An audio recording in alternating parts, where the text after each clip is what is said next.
ನಾಲಿಗೆ ಬಗ್ಗೆ ತಿಳ್ಕೊಳ್ಳಿ. ಕರೆಕ್ಟಾ? ನಾಲಿಗೆ ಬಹಳ ಮುಖ್ಯ.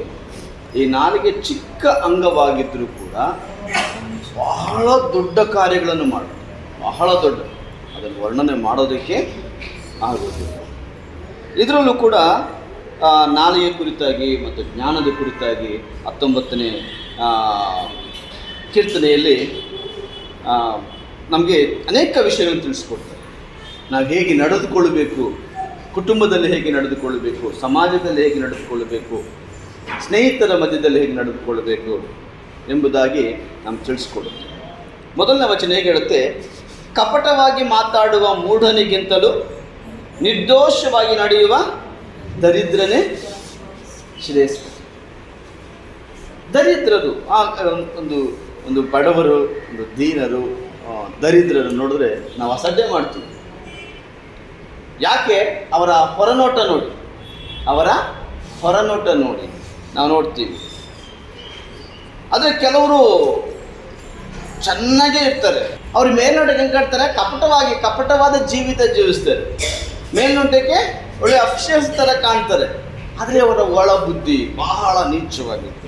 ಕಪಟವಾಗಿ ಮಾತಾಡುವ ಮೂಢನಿಗಿಂತಲೂ, ಮೂಢ ಅಂದರೆ ಅಜ್ಞಾನಿಗಿಂತಲೂ,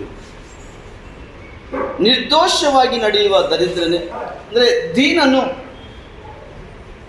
ಅವನು ಹೇಗೆ ನಡೀತಂದರೆ ಅವನು ನಿರ್ದೋಷವಾಗಿ ಯಾವತ್ತಾಗಲೂ ಅವನು ದೋಷ ಅವನಿಗೆ ಹತ್ತುಕೊಳ್ಳೋದು ಹಾಗೆ. ಕಪಟ ಅನ್ನೋದು ಅವನ ಹತ್ರ ಇರೋದೇ. ಅವನೇನಿದ್ರು ಯಥಾರ್ಥವಾಗಿ ಹೇಳ್ತಾರೆ. ಕೆಲವರಿಗೆ ಇದ್ದಂಗೆ ಹೇಳಿದ್ರೆ ಎದ್ದು ಬಂದು ಎದಗೋದಂಗೆ ಇರುತ್ತೆ. ತಮಿಳಲ್ಲಿ ಏನಂತಾರೆ?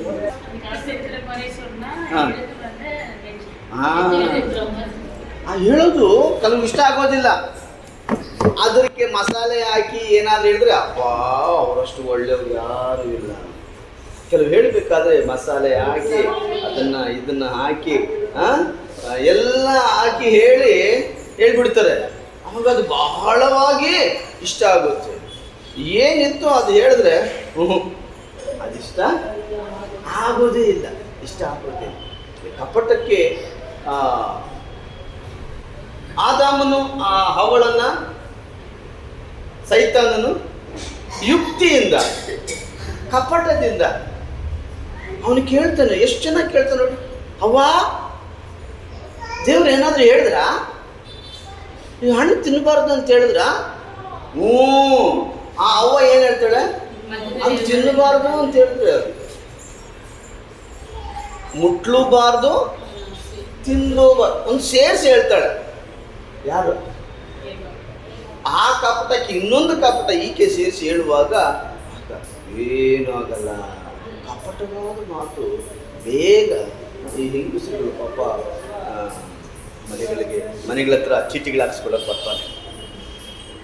ನೀವು 100 ರೂಪಾಯಿ ಕಟ್ಟರೆ ಇನ್ನೊಂದು 2 ತಿಂಗಳಲ್ಲಿ 300 ರೂಪಾಯಿ ಸಿಗುತ್ತೆ.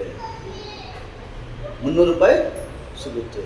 ನೀವು ವಾರಕ್ಕೆ 100 ರೂಪಾಯಿ ಕಟ್ಟಿದ್ರೆ ಸಾಕು. ವಾರಕ್ಕೆ 100 ರೂಪಾಯಿ ಕಟ್ಟಿದ್ರೆ ತಿಂಗಳಿಗೆ ಎಷ್ಟು 400 ರೂಪಾಯಿ ಆಯಿತು. 400 ರೂಪಾಯಿಗೆ ಇನ್ನು 3 ತಿಂಗಳಿಗೆ ಇನ್ನು 400 ಸೇರಿದ್ರೆ 1200 ಸಿಗುತ್ತೆ. ನೀವು 400 ಕಟ್ಟಿದ್ರೆ 1200 ಸಿಗುತ್ತೆ. ಆಸೆ ಪಾಪ ಈ ಹೆಣ್ಣು ಮಕ್ಕಳು ಗಂಡಂದ್ರ ಹತ್ರ ಕೊಡಿಸ್ಕೊಂಡು ಎಲ್ಲೆಲ್ಲಿ ಇಟ್ಟಿರ್ತಾರೆ? ಸೀರೆ ಅಡಿಯಲ್ಲಿ, ಬೇಳೆ ಡಬ್ಬದಲ್ಲಿ, ಸಾಸಿವೆ ಡಬ್ಬದಲ್ಲಿ ಎಲ್ಲ ಇಟ್ಟಿರೋದನ್ನ ಪಾಪ ತೆಗೆದುಕೊಂಡು ಕೊಡ್ತಾರೆ. ಅವನು ಬುದ್ಧಿವಂತ. ಕಪಟ ಮೊದಲನೇ ತಿಂಗಳು ಕೊಡ್ತಾನೆ, 2ನೇ ತಿಂಗಳು ಕೊಡ್ತಾನೆ, 3ನೇ ತಿಂಗಳು ಕೊಡ್ತಾನೆ, 4ನೇ ತಿಂಗಳಿಗೆ ಎಷ್ಟಾಗಿರುತ್ತೆ ನೀವು ಕಟ್ಟೋದು? ಜಾಸ್ತಿ ಆಗಿರುತ್ತೆ. 4ನೇ ತಿಂಗಳು 5ನೇ ತಿಂಗಳಿಗೆ ನೋಡುವಾಗ ಇನ್ನೂ ಜಾಸ್ತಿ ಆಗಿರುತ್ತೆ. ಈಗ ಆಗ್ತೇನೆ ಅಂತೇಳಿ ಎಲ್ಲ ಕಟ್ಕೊಳ್ತಾನೆ. ಆವಾಗ ಇವರು ಏನು ಮಾಡ್ತಾರೆ? ಕಪಟಕ್ಕೆ, ಮೋಸಕ್ಕೆ ಕಾಲ, ಸುಳ್ಳಿಗೆ ಕಾಲ, ಸತ್ಯಕ್ಕೆ ಕಾಲ. ಆದರೂ ಸತ್ಯವನ್ನು ನೀವು ನಂಬಿದರೆ ಆ ಒಂದು ಸತ್ಯ ನಿಮ್ಮನ್ನು ಬಿಡುಗಡೆ ಮಾಡುತ್ತೆ ಎಂಬುದಾಗಿ ಯೇಸು ಸ್ವಾಮಿ ಹೇಳ್ತಾರೆ. ಕಪಟಕ್ಕೆ ಯಾವತ್ತೂ ಜಯ ಸಿಗೋದಿಲ್ಲ. ಮೋಸ ಆಗುತ್ತೆ, ತಕ್ಷಣಕ್ಕೆ ಜಯ ಸಿಗುತ್ತೆ, ಆದರೆ ಕೊನೆಗೆ ಮೋಸನೇ. ಮೋಸಗಾರನಾಗಿ ಉಳಿಯುತ್ತದೆ. ಓಕೆ, ನಿರ್ದೋಷವಾಗಿ ನಡೆಯುವ ದರಿದ್ರನೇ ಶ್ರೇಷ್ಠ. ತಿಳುವಳಿಕೆ ಇಲ್ಲದೆ ಕೋರುವುದು. ಹಾಲ್ಗೆ ಹೋದ ತಕ್ಷಣ ನಾವು ಒಂದು ತಗೊಂಡ್ರೆ 2 ಫ್ರೀ ಅಂತ ಇರುತ್ತೆ. ಆ ಒಂದು ತಗೊಂಡು 2 ಫ್ರೀ ಏನಕ್ಕೆ ಹಾಕ್ತಾರೆ? ಟೈಮ್ ಮುಗಿದೋಗಿರುತ್ತೆ. ಅದ್ರ ಮೇಲದ ಇದು ಸ್ಕ್ರಾಚ್ ಮಾಡಿ, ಇಲ್ಲ ಅದು ಬೇರೆ ಸ್ಟಿಕ್ಕರ್ ಹಾಕಿ ಏನೋ ಅದು ಕಳಿಸ್ಬೇಕಾಗಿದೆ. ಏನು ಮಾಡ್ತಾರೆ? 2 ಕೊಡ್ತಾರೆ, ಆಸೆನ ತಗೊಂಡು. ಆದರೆ ಅದು ಏನಾಗಿರುತ್ತೆ? ಟೈಮ್ ಎಕ್ಸ್ಪೈರ್ ಆಗಿರುತ್ತೆ. ನೋಡಿ, ನಾವೇನು ಮಾಡ್ತೀವಿ? ತಿಳುವಳಿಕೆ ಅಂದ್ರೆ ಬೇಗ ತಗೊಂಡ್ಬಿಡ್ತೀವಿ. ದುಡುಕುವ ಕಾಲು ದಾರಿ ತಪ್ಪುವುದು. ಹೋಗ್ತಕ್ಕಂಥ ಸಮಯದಲ್ಲಿ ನಾವೇನು ಮಾಡ್ತೀವಿ? ದಾರಿ ತಪ್ಪುತ್ತೀವಿ. ಆದರೆ ಯೇಸು ಸ್ವಾಮಿ ಹೇಳಿರ್ತಕ್ಕಂಥ ಮಾತು, ನಾನೇ ಮಾರ್ಗ, ನಾನೇ ಸತ್ಯ, ನಾನೇ ಜೀವ. ನನ್ನನ್ನು ಹಿಂಬಾಲಿಸುವವರು, ನನ್ನನ್ನು ನಂಬುವವರು, ನನ್ನ ಮಾರ್ಗದಲ್ಲಿ ನಡೀತಕ್ಕಂಥವರು,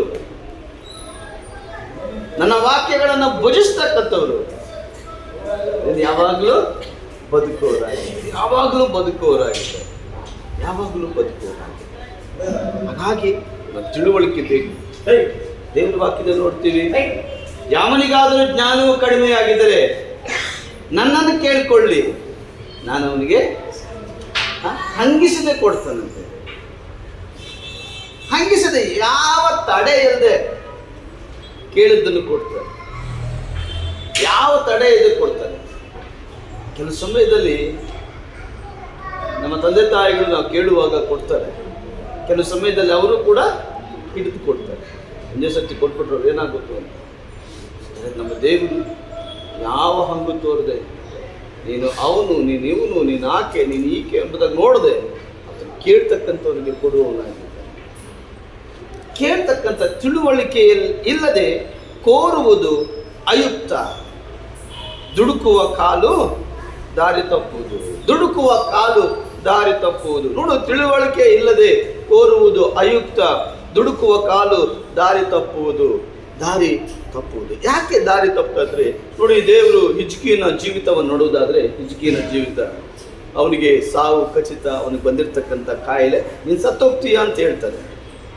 ಅಂತ ಹೇಳುವಾಗ ಅವನು ಪ್ರವಾದಿ ಯೆಶಾಯನ ಮೂಲಕ ಪ್ರವಾದಿನ ಕಳಿಸ್ಕೊಟ್ಟು ಹೇಳ್ತಾರೆ, ನೋಡಪ್ಪ ಹಿಜ್ಕೀಯ, ನೀನು ಸತ್ತೋಗ್ತೀಯ, ನಿನ್ನ ಕಾಲ ಮುಗೀತು, ಮುಂದೆ ಏನು ಮಾಡಬೇಕು ನೀನು ಮಾಡ್ಕೋ ಅಂತ ಹೇಳುವಾಗ ಅವನೇನು ಮಾಡ್ದ? ತನ್ನ ಹೆಂಡತಿ ಮಕ್ಕಳನ್ನೆಲ್ಲ ಕರೆದು ಮಾತಾಡೋದ ಇಲ್ಲ. ಅವನು ಹೋಗಿ ರೂಮಲ್ಲಿ ಹೋಗಿ ಗೋಡೆ ಕಡೆ ಮೊಣಕಾಲು ಹಾಕಿ ಅವನು ಕೇಳ್ತಾನೆ. ಅಂದರೆ ಅವನು ಕೇಳೋದಕ್ಕೆ ಹಕ್ಕಿದೆ.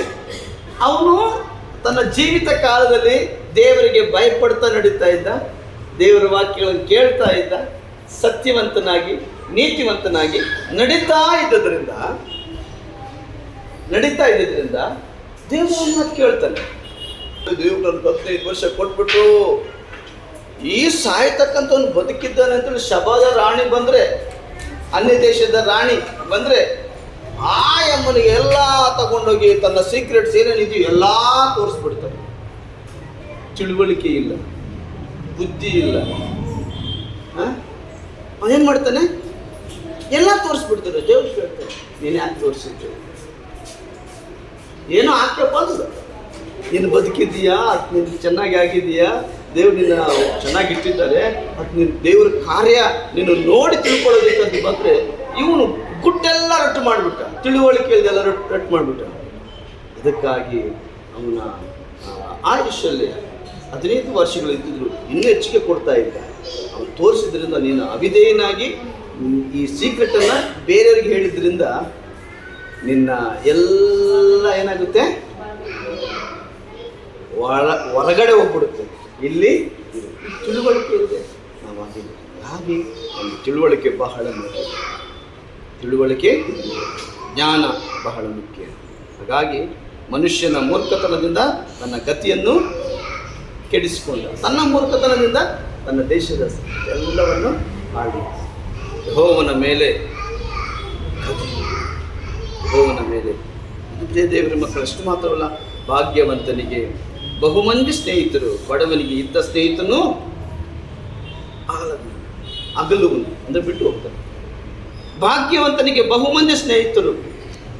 ಭಾಗ್ಯ ಶ್ರೀಮಂತನಿಗೆ ಎಲ್ಲ ಯಾಕೆ ಸೌಕರ್ಯ. ಆ ಕೆಟ್ಟು ಹೋದ ಮಗನ ನೋಡುವಾಗ ಅವನ ಹತ್ರ ಎಲ್ಲ ಇದ್ದಾಗ ಎಲ್ಲರೂ ಇದ್ರು, ಅವನ ಹತ್ರ ಇಲ್ದಿರ ಮೇಲೆ ಯಾರೂ ಇರಲಿಲ್ಲ. ಕೊನೆಗೆ ಅಪ್ಪನ ಯಾವಾಗ ಆ ಹಂದಿ ತಿನ್ನುವಂಥ ಸಮಯ ತಿಳುವಳಿಕೆ ಬರುತ್ತೆ, ಜ್ಞಾನ ಬರುತ್ತೆ. ಹಾಗಾಗಿ ಆ ಸ್ಥಿತಿ ಬರುವುದಕ್ಕಿಂತ ಮೊದಲೇ ನಾವು ಕರ್ತನ ಸಮ್ಮುಖದಲ್ಲಿ ಜ್ಞಾನದಿಂದ ಯುಕ್ತಿಯಿಂದ ನಮ್ಮನ್ನು ನಾವು ಒಪ್ಪಿಸಿಕೊಟ್ಟು ಪ್ರಾರ್ಥನೆ ಮಾಡುವಾಗ ದೇವರು ತಿಳಿಸ್ಕೊಡ್ತಾರೆ. ನೀನು ಹೇಗೆ ನಡೆದುಕೊಳ್ಬೇಕಂತ ತಿಳಿಸ್ಕೊಡ್ತಾರೆ. ಬೇಡಿಕೊಳ್ಳ್ರಿ ನಿಮಗೆ ದೊರೆಯುವುದು, ತಟ್ಟಿರಿ ನಿಮಗೆ ದೊರೆಯುವುದು, ಹುಡುಕಿರಿ ನಿಮಗೆ ಸಿಗ್ತದೆ. ಯಾರಿಗೆ? ಅವರಿಗೆ ಹುಡುಗಲ್ಲ. ನೀನು ತಟ್ಟಿದ್ರೆ ನಿನಗೆ, ನೀನು ಹುಡುಕಿದ್ರೆ ನಿನಗೆ, ನೀನು ಬೇಡ್ಕೊಂಡ್ರೆ ನಿನಗೆ. ಅಷ್ಟು ಮಾತ್ರ ಯಾರ್ಯಾರು ಬೇಡ್ಕೊಳ್ತಾರೆ ಅವರು ಎಲ್ಲರಿಗೂ ಒಬ್ಬರಲ್ಲ ಇಬ್ಬರಲ್ಲ. ಹಾಗಾದರೆ ನಾವು ಯಾವಾಗಲೂ ದೇವರ ಸಮ್ಮುಖದಲ್ಲಿ ಜ್ಞಾನದಿಂದ, ವಿವೇಕದಿಂದ, ಬುದ್ಧಿಯಿಂದ ನಡೆದುಕೊಳ್ಳುವ ಹಾಗೆ ಹೇಗೆ ನಡೆದುಕೊಳ್ಬೇಕು, ಹೇಗೆ ಕೆಲವು ಸಮಯದಲ್ಲಿ ನಾವು ಬಾಯಿ ತಪ್ಪಿ ಮಾತಾಡ್ಬಿಡ್ತೀವಿ. ಕೆಲವು ಸಮಯದಲ್ಲಿ ನಮ್ಮಲ್ಲಿರ್ತಕ್ಕಂಥ ಸತ್ಯ, ಕೆಲವು ಸಮಯದಲ್ಲಿ ಸತ್ಯ ಕಹಿಯಾಗಿರುತ್ತೆ. ಸತ್ಯ ಕಹಿಯಾಗಿರುತ್ತೆ, ಅದೇ ಸುಳ್ಳು ಸಿಹಿಯಾಗಿರುತ್ತೆ. ಸತ್ಯ ಕಹಿಯಾಗಿರುತ್ತೆ, ಸುಳ್ಳು ಸಿಹಿಯಾಗಿರುತ್ತೆ. ಹಾಗೆ ಸತ್ಯ ಕಹಿಯಾಗಿದ್ರು ಅದು ಆರೋಗ್ಯಕ್ಕೆ, ಹಾಗಲಕಾಯಿ ಕಹಿಯಾಗಿದ್ರು ಆರೋಗ್ಯಕ್ಕೆ ಒಳ್ಳೆಯದು. ಹಾಗಾಗಿ ಸತ್ಯವಾದ ದೇವರ ವಾಕ್ಯಗಳನ್ನು ಹಿಡಿದುಕೊಂಡು, ಆತನ ವಾಗ್ದಾನಗಳನ್ನು ಹಿಡಿದುಕೊಂಡು ಆತನು ಹೇಳಿದ್ದಾನೆ, ಯುಗದ ಸಮಾಪ್ತಿವರೆಗೂ ನಾನು ನಿಮ್ಮ ಸಂಗಡ ಭಯಪಡಬೇಡಿ. ಈಗಲಾದರೂ ಯಾಕೋಬ ವಂಶವೇ, ಇಸ್ರಾಯೇಲ್ ಸಂತಾನವೇ, ನಿನ್ನನ್ನು ಕರೆದು ಬೇರ್ಪಡಿಸಿ ವಿಮೋಚಿಸಿದ ನಾನು ನಿನ್ನ ಸಂಗಡ ಇರ್ತೇನೆ. ನಾನು ನಿನ್ನೊಂದಿಗೆ ಇರ್ತೇನೆ. ನಿನ್ನ ನದಿಯಲ್ಲಿ ನಡೆಯುವಾಗ ಅದು ನಿನ್ನನ್ನು ಮುಳುಗಿಸೋದು, ಅಗ್ನಿಯಲ್ಲಿ ನಡೆಯುವಾಗ ಅದು ನಿನ್ನನ್ನು ಸುಡೋದಿಲ್ಲ. ಯಾವಾಗ? ನಿನ್ನ ನಂಬಿಕೆಯಿಂದ ಕರ್ತನನ್ನು ಜೀವಿಸುವಾಗ ಕರ್ತನನ್ನು ನಡೆಸ್ತಾನೆ, ಬಲಪಡಿಸ್ತಾನೆ, ಆಶೀರ್ವದಿಸ್ತಾನೆ. ಯಾವುದೇ ಕಾಲದಲ್ಲಿ ಈ ಒಂದು ಭಾಗ್ಯ ನನಗೆ ಕೊಟ್ಟಿದ್ದಕ್ಕೆ ನಾನು ದೇವರಿಗೆ